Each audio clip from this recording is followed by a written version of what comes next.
Парите ни учат на едно от най-трудните неща – да кажем не.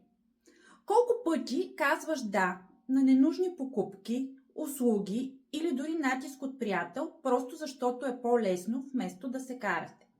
Всяко малко да струва пари, време, енергия и спокойствие. Да кажеш не, не е грубост. Да откажеш нещо, което не ти носи стойност, е смелост и начин да защитиш бюджета си, живота си и приоритетите си. Повечето хора не разбират това и вместо да се запитат защо и как харчат, се примиряват с лесното да кажеш да. Въпросът днес е прост.